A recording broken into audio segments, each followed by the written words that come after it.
Bonjour à toutes et à tous, j'espère que vous allez bien et surtout que vous n'avez pas trop chaud aujourd'hui. Surtout faites bien attention à vous, prenez soin de vous, hydratez-vous surtout. Aujourd'hui je vous propose enfin la vidéo de l'anniversaire de mes parents, toute l'organisation de la déco, etc. de la journée.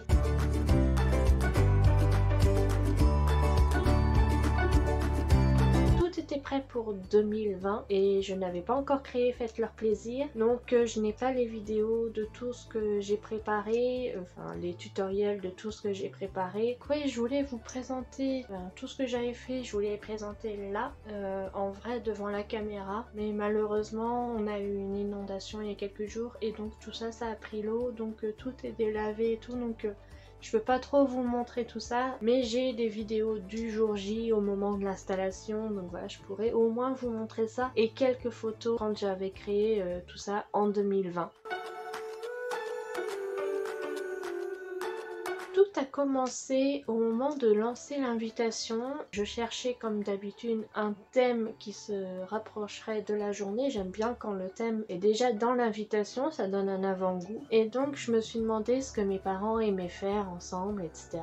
Et je suis tombée sur les jeux de société et plus particulièrement sur l'idée du Scrabble. Donc au départ j'avais juste mis des lettres côte à côte que j'avais fait sur l'ordinateur, que je vous mets l'invitation juste là de comment on avait fait, et après mes parents m'ont proposé de faire carrément sur le plateau de jeu et puis je prenais la photo et je la réutilisais après pour faire l'invitation. Donc voilà, on est parti sur ça. Donc ensuite le thème de toute la fête, je suis partie sur les jeux de société.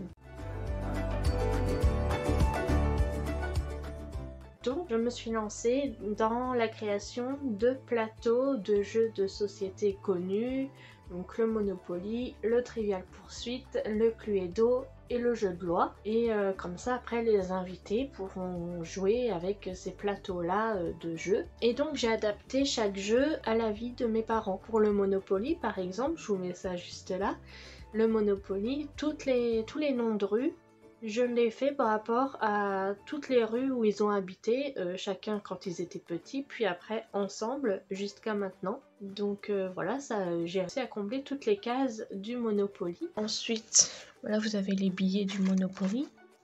Voilà.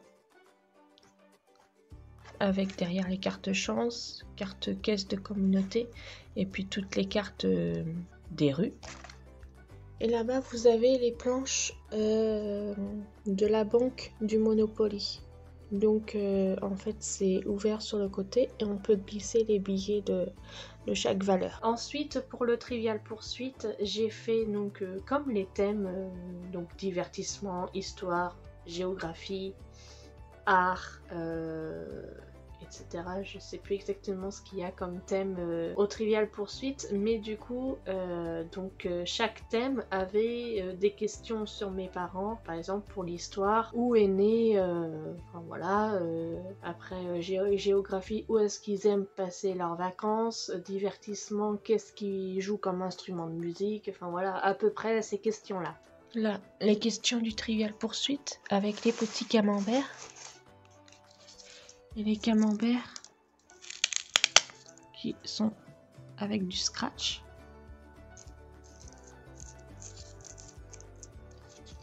Voilà, comme ceci. Les supports c'était pour mettre les cartes, donc les grands c'est pour mettre les cartes, les rues du Monopoly, pour bien qu'on les voit. Et là les cartes du Trivial Pursuit, pareil, pour qu'on voit les différentes catégories. Ensuite pour le jeu de loi, il y avait certaines cases, je vous mets toujours les photos ici, il y avait certaines cases où il fallait répondre à des questions sur pareil, sur la vie de mes parents. Et ensuite le Cluedo, là c'est pas qui a tué un tel et dans quelle pièce et avec quelle arme.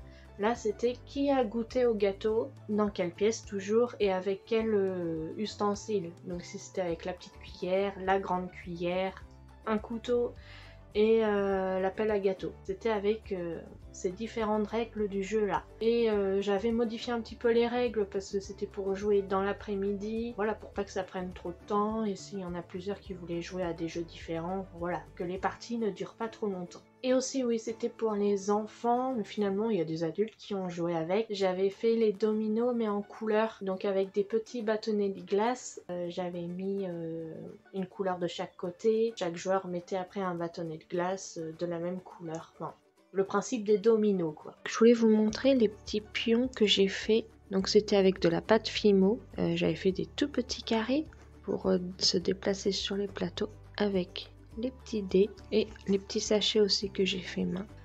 Donc j'ai fait moi-même le sachet. Je pense même que je vous proposerai un tutoriel un jour pour savoir comment on fait ce petit pochon là avec le ruban qu'on tire et comme ça ferme le sachet. J'avais même fait les petits supports pour glisser les règles du jeu aussi. Donc voilà, il y avait tout ça. Et aussi sur ces petits supports, il y avait de quoi faire un défi photo. Donc c'est vrai que durant les fêtes comme ça, les invités prennent plein de photos, mais nous en fait on n'a pas le temps d'en prendre. Donc ce qui est sympa, c'est qu'après les invités, ils partagent leurs photos.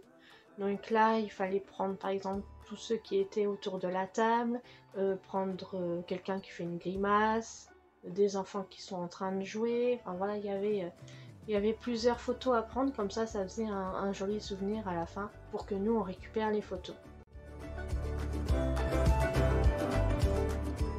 Et surtout ensuite je me suis dit pourquoi pas par exemple le temps du repas qui dure assez longtemps, les enfants faudrait qu'ils s'occupent etc. Ou même les adultes s'ils avaient envie après l'après-midi. J'ai créé des jeux géants, le chamboule tout par exemple, donc j'ai collectionné des boîtes de conserve et ensuite j'ai peint chaque boîte de conserve avec boom, bing, enfin voilà. Et ensuite j'ai fait aussi un morpion. Avec la corde j'ai fait les 9 cases du morpion. Et ensuite pour les croix et les ronds, j'ai découpé dans du carton et ensuite j'ai mis du papier imprimé dessus. Enfin, voilà, c'était assez simple finalement à réaliser. Et ensuite le dernier grand jeu que j'ai proposé, c'était un lancer d'anneaux autour de bouteilles. Donc j'avais une jolie caisse en bois et dedans j'ai mis 5 bouteilles de vin que j'ai peint. Et après donc chez mes parents il y avait déjà des anneaux, donc il fallait les lancer autour du goulot de la bouteille. Et ensuite on avait mis d'autres jeux, on avait mis des boules de pétanque, une marelle, des raquettes de badminton, enfin voilà, on pouvait... il y avait différentes activités comme ça que chacun jouait quand il voulait et où il voulait.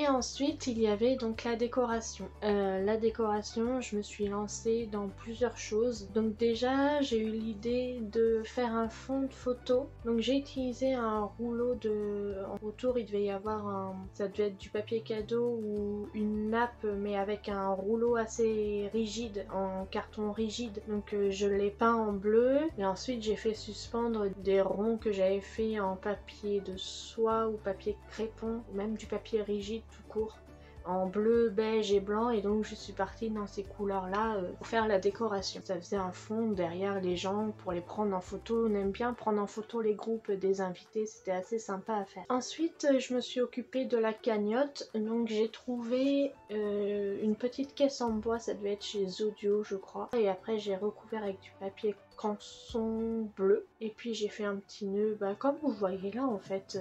J'ai mis un petit nœud en ruban de toile de jute et pareil tout autour de la cagnotte, et puis après j'ai écrit merci dessus en blanc. Ensuite, ça faisait un moment que je collectionnais des bocaux en verre de pâte à tartiner, vraiment des petits, et du coup j'en avais assez pour écrire 60 en lettres, et donc je les ai peints, pareil, beige, blanc et bleu, et donc à l'intérieur je savais pas trop ce que j'allais mettre encore et où est-ce que j'allais les poser. La veille de la fête, on m'a apporté des fleurs à mettre dedans et tout, des pivoines et des arômes, et ça rendait assez bien quand même dans ces petits vases là. Ensuite, quelque chose qu'on voit beaucoup au mariage surtout, mais moi je me suis dit c'est assez sympa quand même comme souvenir après la fête. J'ai dessiné un arbre à la peinture et j'ai mis un 60 au milieu, et ensuite chacun pouvait mettre son empreinte sur les branches des arbres et ça faisait les feuilles, et ensuite on devait écrire son prénom sur son empreinte qu'on avait fait avec le doigt. Ça faisait un souvenir pour mes parents pour ensuite l'accrocher à la maison. Voilà, les enfants ce qu'ils voudront. Et ensuite j'ai fait un jeu, c'était donc j'ai créé le chiffre 60 en carton et en relief. Ça c'est même des chiffres normalement qui s'achètent en magasin de loisirs créatifs, mais moi je les ai créés moi-même. Donc j'ai écrit 2, 6, j'en ai mis un déjà, et ensuite j'ai fait du relief avec plusieurs petits bouts de carton à plusieurs endroits du 6. Et ensuite j'ai recollé le deuxième comme ça, donc ça faisait le chiffre en relief, pareil pour le 0. Et ensuite je les ai enroulés de cordes. Là après le jeu c'était de découvrir combien de mètres de cordes j'avais utilisé pour faire ça. Et donc j'avais mis la petite boîte et puis des petits bouts de papier à côté pour qu'ils puissent mettre leur estimation. Et donc pour le menu je me suis dit que ça allait toujours dans le thème des jeux. Donc j'ai réalisé ce petit pouce-pouce ou cette petite cocotte, je sais plus comment on appelle ça. Et donc là il y a écrit dessert par exemple, et donc à l'intérieur il y avait écrit gâteau d'anniversaire. Pour le plat il y avait écrit ce qu'on allait manger, enfin etc. Et du coup bah c'était assez sympa pour faire comme petit menu. Et pour finir, c'est quelque chose qu'on aime bien faire, que chacun ait un badge, parce que c'est vrai qu'il y a des invités entre eux qui se connaissent pas, que mon papa a créé un grand plateau de Monopoly avec autour des endroits où est-ce qu'ils avaient rencontré ces amis là, d'où venait la famille, enfin voilà. Et donc que chacun avait un badge avec son nom et si c'était un ami, si c'était un neveu, la sœur, le frère, c'était assez sympa pour que chacun retrouve son badge. Ça on l'a fait au début au moment de l'apéritif. Donc voilà, c'est la fin de cette vidéo, j'espère que ça vous a plu et que ça vous a donné des idées pour des prochaines fêtes. Là c'était vraiment, enfin depuis que Faites leur plaisir existe, enfin, même si j'ai fait ça juste avant de créer Faites leur plaisir, c'est vraiment le plus gros projet avec la baby shower aussi, mais j'avais eu moins le temps de préparer des choses pour la baby shower. Donc là c'est vraiment le plus gros projet que j'ai mené de A à Z et franchement je suis vraiment contente de... Au final tout le monde était content de ce qu'on avait préparé, de comment ça s'est déroulé. Ah j'avoue à la fin j'ai eu quelques compliments et ça fait toujours plaisir, donc voilà. Mais en tout cas j'espère que vous vous êtes fait une idée avec tout ce que j'ai mis là, ou alors tout ce qui a été mis en vidéo. J'espère que ça vous a plu. N'hésitez pas à vous abonner surtout et à mettre la petite cloche pour être au courant dès que je sors une vidéo. Et à mettre un petit pouce bleu surtout, ça aidera à ce que la vidéo soit visible. Et je vous fais de gros bisous et je vous dis à la semaine prochaine, jeudi. J'espère que je pourrai vous proposer une autre vidéo. Donc ça va être carrément autre chose cette fois-ci. Allez, je vous fais de gros bisous. Faites attention à la chaleur, hydratez-vous surtout et prenez soin de vous.